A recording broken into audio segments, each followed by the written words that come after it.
What's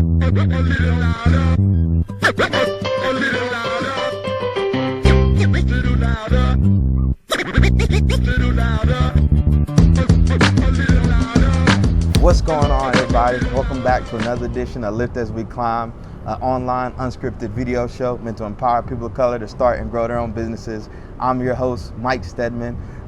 We got a special guest today, Val Dike Jr., FAMU grad, fellow service member, Infantry Officer. I was Infantry Officer in the Marines, so you already know. Yeah, man. Went on to get his Master's of Science in Economics and Healthcare Systems. Health Systems Engineering. Health Systems Engineering from Georgia Tech, and also has quite a bit of experience in the entrepreneur space, particularly around analytics. Has a background in strategy, right? Working as a consultant for Deloitte. So we're gonna chop it up today. But before we get into today's interview, Val brought a book I have recommended for him, something that I recommend to many of you out there, and it's called The Alter Ego Effect by Todd Herrmann. And to be honest, I'm probably gonna do a video just specifically on this book, giving it a book review. But the reason this book is so important is because it really teaches you how to overcome, we were just talking about it, how to overcome imposter syndrome, right? Now, a lot of people out there are suffering from it, whether they realize it or not. And I can tell you, as a 3-time national champion boxer, Naval Academy graduate, member of Omega Psi Phi fraternity, I've still found myself in situations where I felt like a fraud, right? Where I felt like people were gonna, find out who I really was.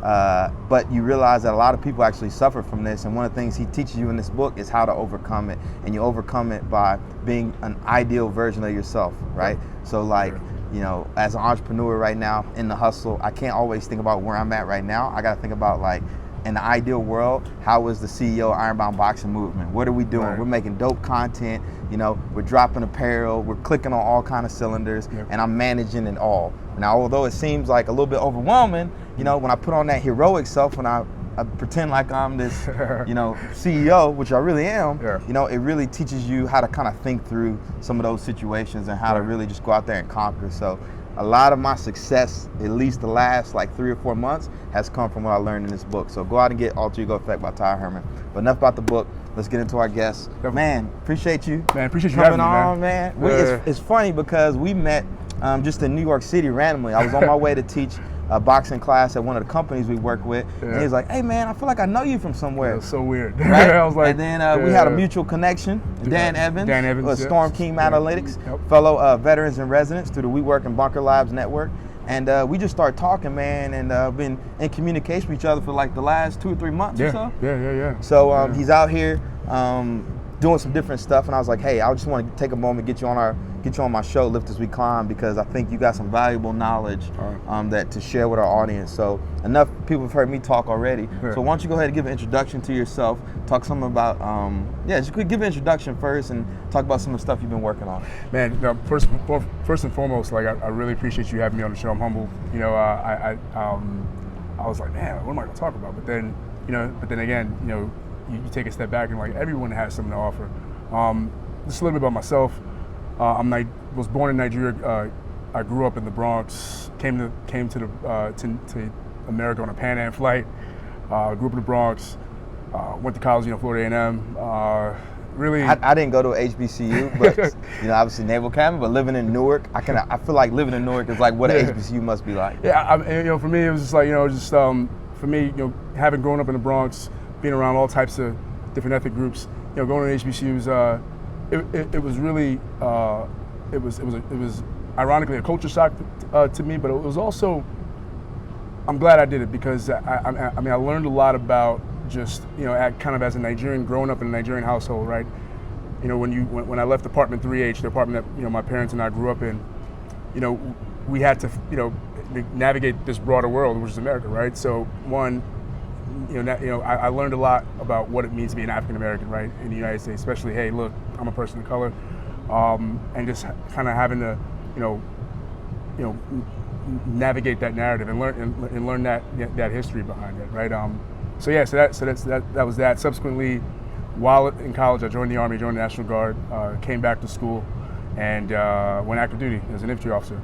And I think for me, one of the, I was I had an older cousin who went to West Point. 8th grade, I wrote a book report about Colin Powell. because and it resonated with me because his parents were immigrants like mine, grew up in the Bronx like myself, and those two things were what inspired my military service. So subsequently, 6 years, 11 months, 8 days came to an abrupt end via injury, and I had to quickly pivot. I had to quickly figure out, hey, what's next? I was married at the time. I landed at AT&T. I kind of quickly knew, hey, this wasn't it. Luckily for me, the part of the business that I was working in, it was dissolved, so I had the opportunity to stay or leave. Came up on an opportunity to work at Deloitte Consulting, and that was just a really cool opportunity in the sense that it just kind of threw me in the fire, right? Prior to that, 5 months at AT&T, all these years of military service, right? Great leadership, developed a great talents, a healthy talents, of ambiguity, right? Learn how to make decisions with limited information, a valuable thing to have. But then you kind of had to adjust a little bit, right? Because you're not necessarily an XO, right? Second in command of 200 plus people. You have to, then you have to kind of employ more of your EQ skills a bit, which was essentially what my first few months at Deloitte was. And we're going to talk about that experience a little bit later on. Definitely, yeah. So currently for the last 4.5 years, I've been in the small company environment. I've kind of built that, entrepreneurial muscle, if you may. So I have a good sense of how owners and operators think about their businesses, and I'm at an inflection point now where, all right, what's next, right? I want to develop as a professional, right? Storm King Analytics is taking me to great places, Rwanda. So for our audience out there that doesn't know about Storm King Analytics, you mind giving them a little bit of background, quick background? So Storm King Analytics, it's a company founded by these West Pointers, where essentially we're using data to help organizations understand things better. So we think of it as competitive and business intelligence. Whether if it's helping a company, a biotech firm in California, wanting to understand the entrepreneurial ecosystem in Morocco, right? Or if it's helping actors create an analytical tool that will help them conduct a more efficient and effective, humanitarian operation in case of what we did in Rwanda. Or in case if I have like a e-commerce or something that I'm looking to sell in Africa, like you guys are some people I would want to come to learn how to navigate that space, right? Right. We just do these cool, funky things with math, and we would create this, this cool, node, this diagram of nodes that would give you an idea of, hey, who's who, right? Just to make your path of entry more efficient and effective. And Storm King really helped me to see the power of math and what it can do, and really, it's been cool because it's consistent with the direction the world is heading in, right? Everything is becoming so interdisciplinary, everything is becoming so data driven. So. And Storm King was focused specifically on Africa, right? Navigating that space. Right. So our work initially started off in using data, extracting data, whether it's from social media or other sites, to predict nefarious activity or counterterrorism type stuff. And then there was a pivot, and we're heading now more in a commercialized focus. Yeah. Right. That has been the effort last 2 years, with Dan. And that's one of the things I feel like a lot of entrepreneurs struggle with is like they come up with this idea in their head. They're like, this is my business, this is how it's gonna be, and then like they don't pivot, just like you said. Sometimes you gotta like adapt to the environment, adapt to the set. It's like, even for my venture, IRONBOUND Boxing, we started out strictly as a nonprofit, but I realized that, hey, if we're gonna keep this thing going, then I need to come up with a business model that allows us to be sustainable on the for-profit side too, because for a nonprofit early on, like nobody's supporting early stage nonprofits, right? It's super risky. So, where I'm at now versus where we started at, a year, 2 years ago, even a year ago, is in a completely different space. But, the thing about the pivot is you got to just adapt, like don't get in its way, right? I think too many times, particularly in any entrepreneurs, whether people of color or not, that will tank their venture, because they just don't adjust. They're so stubborn, right? And you even bring in subject matter experts and be like, hey, I like what you're doing, but you should really think about this. No, this is how it's gonna be. And then they don't progress, and they look at other ventures and they're like, yo, why are they so much further along than I am? And it's because you've been pretty much stubborn. You've been rigid, I think, Dan Evans, we both know him, by the way. He's a great guy. Shout out Dan Evans, man. Yeah, I'm going to tag you in this. Yeah, Dan Evans, Managing Director Storm King, he had said something one point. He said, if you don't evolve, you die. Right. You know? And every business, right, it's kind of like, think of it like, you're flying an aircraft, right? There are portions of the flight, hey, smooth air, right? And there are portions of the flight where you gotta navigate a little bit to find smooth air because you encounter some turbulence. And Dan's he's done that really well, right? He's empowered a lot of we're a small company, right? He's empowered a lot of us, Sam Greenwood, a lot of us to go out. Hey, all right, hey, even if you have an entrepreneurial idea, hey, let's roll it up under Storm King so that we can kind of continue the things that we're doing. And that was all under the strategy of adapting, right? Hey, because at the end of the day, you have to keep the lights on, right? But but you also have to be fungible. Yeah. So your work you told me before, like your work with Storm King kind of led to you and Sam coming up with y'all's own little side hustle within that. Yeah. And unfortunately, you said it didn't take off, but I think that's an important thing for people to realize too, is like, if you start a venture later on, you're gonna be picking up on the lessons from the stuff you've done with Storm King and the project you did with Sam. So why don't you talk a little bit about that side? Yeah. So there were two. So while in the Storm King, there were two entrepreneurial efforts. One, Sam and I, we both had a passion for development, on the in Sub-Saharan Africa, and we both would, we go to conferences. We went to the African Development Conference at Harvard Kennedy School, and we just had this.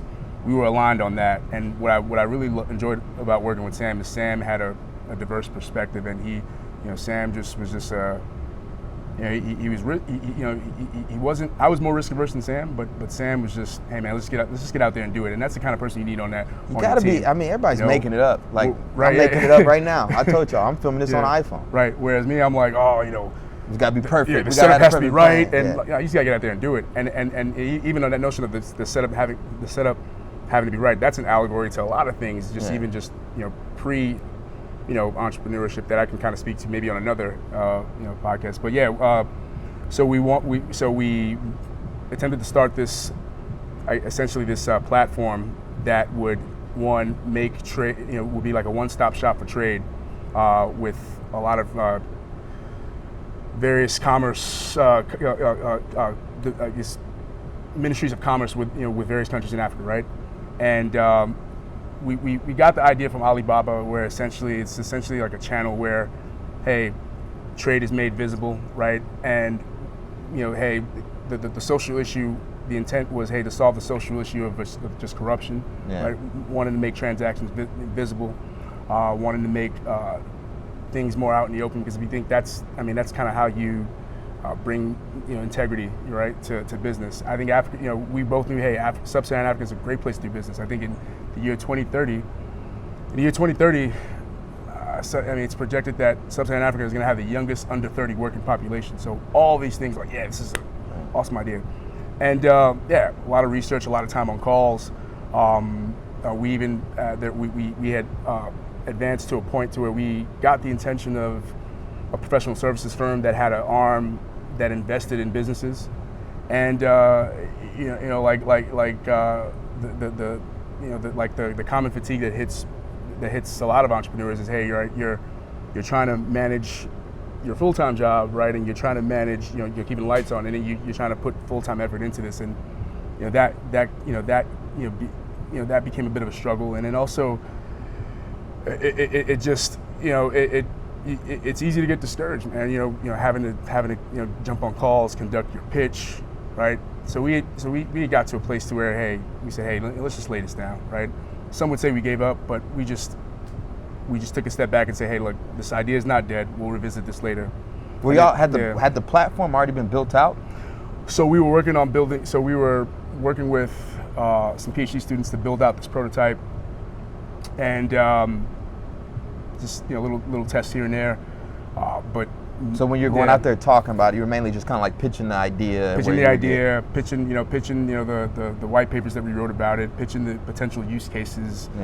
Just citing the conversations that we had with various ministers of trade and commerce in a couple couple of countries on the continent. I've been, my venture obviously is not technology, but I've been through a couple different incubators, specifically one at NGIT. And one of the things they recommend us to is that, like, especially for technology stuff, if you're not building out that software, you better find someone like that does, because when you're up there pitching this stuff, you always need that CTO, Chief Technology Officer, to answer those hard questions about the tech. So that's always a hard thing. And then, but it's just so hard for like you said, having that platform built, because it's a lot of money, it's a lot of time, but getting some kind of product to show people that like, hey.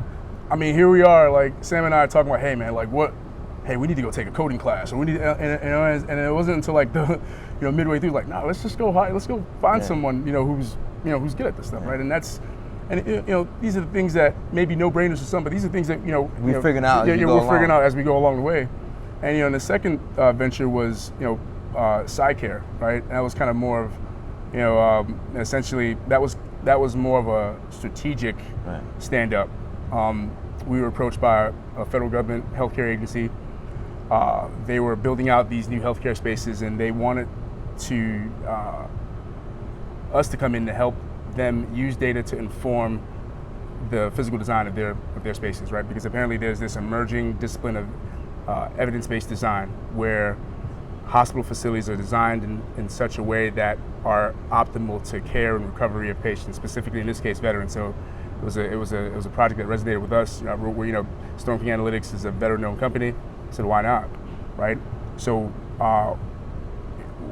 we stand up SciCare.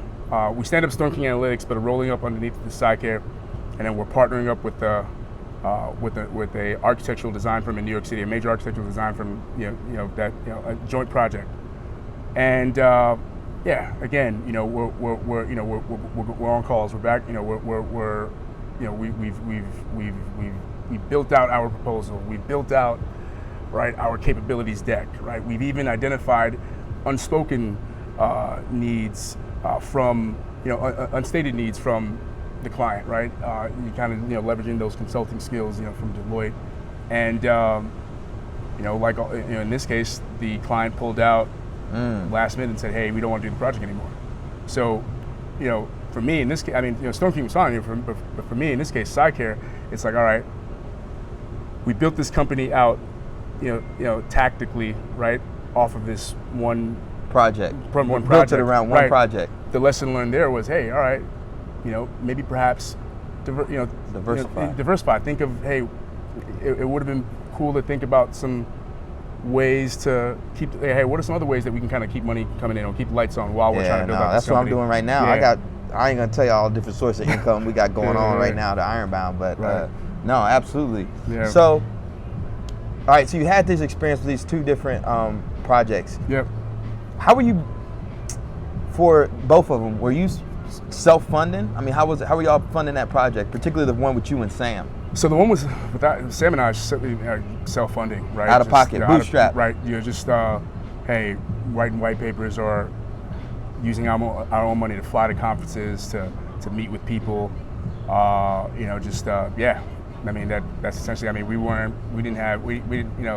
I think I know.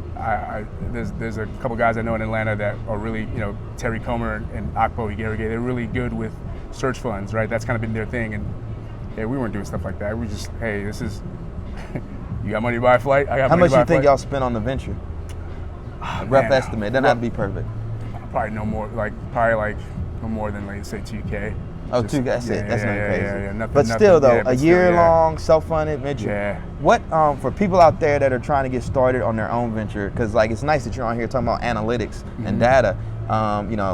That's not as sexy, right, as like some of the other stuff people are doing. But I mean, still, you got entrepreneur experience. So for people that are trying to start their own venture, like, what advice would you give them, as being somebody that's kind of like been in the fight, had a little bit of success, but didn't really get to see it take off? So one, always go back to the why. Like, hey, what's your why, right? I think, I think the why, understanding what the why is what will get you through the tough days, and it's what would help you get through those days. There are gonna be days when you don't feel like getting up. You don't feel like going to coffee shop and networking, right? So one, fleshing that out. I think there was, just when I think about more so, not necessarily with the venture with Sam, but just side care, really making clear, hey, what is that why? Like, kind of like, hey, mission, right? Clearly defining that. And I think that may have been, difficult because, hey, again, this was a company that was stood up based off of a project need, right? So I think that's one. And I think also too, right, understand, hey, what do you individually bring to the table, right? So for me, I knew that my, despite, this economics degree from Georgia Tech and this engineering degree, right? I knew that my strongest skill set was people, right? Relationship building. Yeah.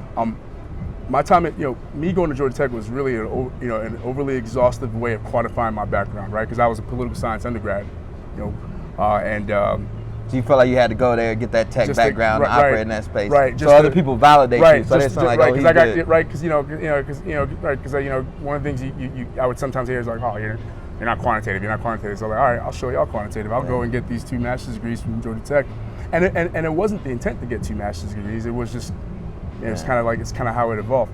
So know what you bring to the table. Yeah, that goes back to this. What we're talking about this right here. Because I'll tell you right now, like, my background is in humanities. I have an undergrad in history. My master's is going to be in American studies. So I write about race, ethnicity, and gender. Right. Nothing about entrepreneurship, nothing about tech. But early on, especially stuff like this, that first, I quit my job, I left my job last year. I felt like a fraud. Like, I'm moving around this entrepreneur space, doing these interviews, this and that. But like, my confidence over the year, I started getting some wins, and you guys have been privy to seeing those wins on the social media, but it's just built my confidence so much, and now I don't really care about that stuff because I just go off of the experience that I have. You just gotta get out there and do it, and so while at Storm King, I had the opportunity to live in Nairobi for 3 months. I was part of the Africa Business Fellowship. It was a byproduct of President Obama's 2014 U.S. Africa Summit, and it essentially gave me the opportunity to go to the continent. I was part of a cohort to go to the continent, work with the leading business. In my case, I was working with a conglomerate in Nairobi, and I was directly advising the CEO. And there were a lot of lessons learned, right, in that. And I think one of the things that I learned, Samit Gelat, man, we still talk till this day.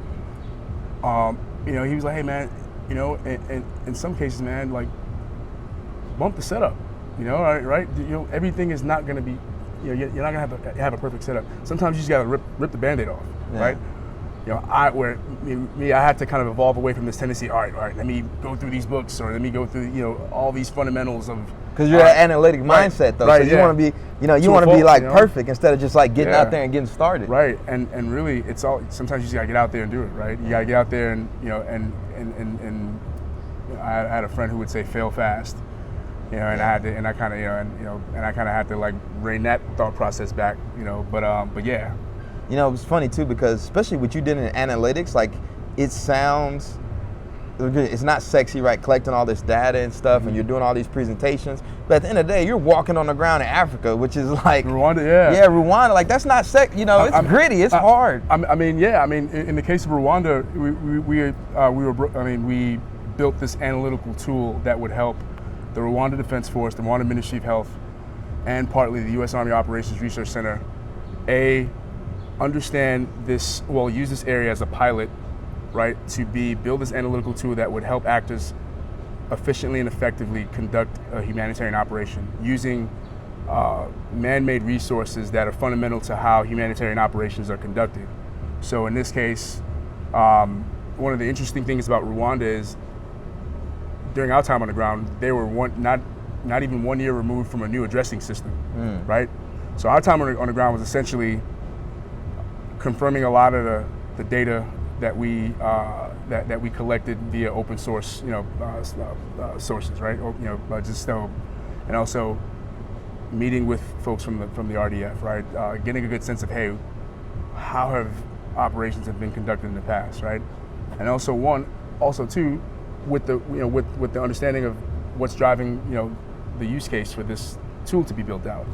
For those that don't know, a use case is essentially just I forgot what the word they call them. Case study. Case study, yeah. Right. Like, so a scenario that would prompt a scenario where you would use this solution or tool as an example. Yeah, that's a good way to think about it. So you said, you give advice like, make sure you start with the why. Is there anything you would do different looking back on that venture with Sam? now?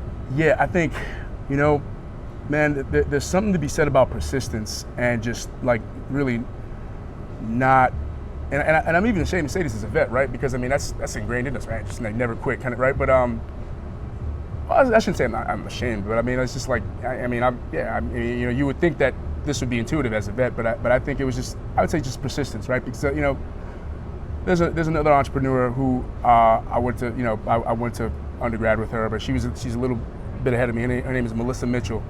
I saw on Twitter the other day that she makes these hair wraps, these cool, looking hair. Yeah. And her hair wraps are now featured as a line, as a line offering with Spanx. Spanx is a Atlanta-based company, founded by Sarah Blakely. It's really successful, and I'm like, wow. And I remember literally a year and a half ago, just talking to Melissa, and I've met her. I met her through another friend named Farrell.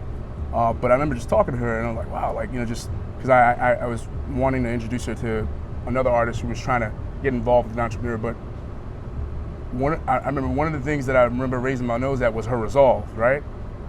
But look, man, a year later, she's got a line, right? Like Spanx is offering a line with her designs. That's just like, wow. And how long has she been in the hustle? Well, well over 2 years. I remember when she was just like, man, I mean, I don't know if she still has her full-time job, but she was working full-time and just, So, but I should probably text her at some point, like, hey, congrats, this is what I saw. But yeah, so there's something to be said about persistence, right? I think, when you think about feats, the folks who accomplish feats, right? You study successful people. A common attribute across all of them is they just never gave up, right? I look back on some of the things that I've tried to, whether it's just maybe applying to business school or whatever, studying for, right? You got to push past that wall, and when we give up, right, we're usually in some, I would almost say most cases, we're missing out on our refinement. You get better over time. Yeah, and it's refining in many ways. Even if your objective isn't accomplished, right? There's getting that brain spinning. Yeah, character building, whatever the case may be. I was just having a conversation with a good friend of mine, Katie Horgan, veteran-owned collective. Y'all probably see her on here too. But like, if there was a piece of advice I would give myself, when we first started, was you got to play the long game. Yeah. Yeah. Right. You gotta, if I would have given up at any point in the last year or so, I would not be able to do the stuff that I'm doing now. Yeah. And I see that now. But at the time, it's like, oh, I'm starting this venture. Yeah, you had these goals and you want to be this, that, and the third. But you really have to be like, I'm seeing this thing through to the end, rain, sleet, hell or snow, no matter what, I'm not backing down. And I don't think a lot of people realize that, even on the side hustle stuff. But at the end of the day, if you have a side hustle, you're sacrificing time that could be spent somewhere else. That's time away from your friends. That's time away from your family. That's time away from making money. And the thing in New York City, up here in the New York City metro area, time is money. People pay a lot of money to save themselves, on that time. So whatever you're doing, whatever you're starting, if you're gonna try, go all the way. Otherwise, don't even start. Shout out to Charles Bukowski, Roll the Dice, look that poem up. But seriously, and I think you kind of talked about that, you just understand what you're getting into, because you got to start stuff now to be where you need to be 3, 4, 5 years from now. And that success might not happen until year 5. Yeah. But if at any point you give up, you're done. A third thing that I would say is just, try as much as possible to just free yourself from the idle comparison. Yeah. Don't compare yourself to other people. Don't compare yourself to other folks, because, I think somebody said, hey, a lot of times we compare our insides to other people's outsides. We don't really know the whole story, right? We don't. With everything that we see on face value, there's exogenous and endogenous factors, right? That are a result of what you see, right? And I think everybody has their own lane, right? And maybe a fourth would be, hey, hey man, if you ever, if you need some encouragement, right?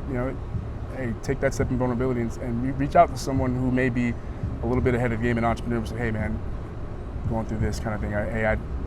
I'm thinking about hanging it all up, or whatever the case may be. And I saw this a lot with a lot of the older entrepreneurs that I worked for. Right, I worked for Redstone MA Group and Storm King, and there's strength in that, right?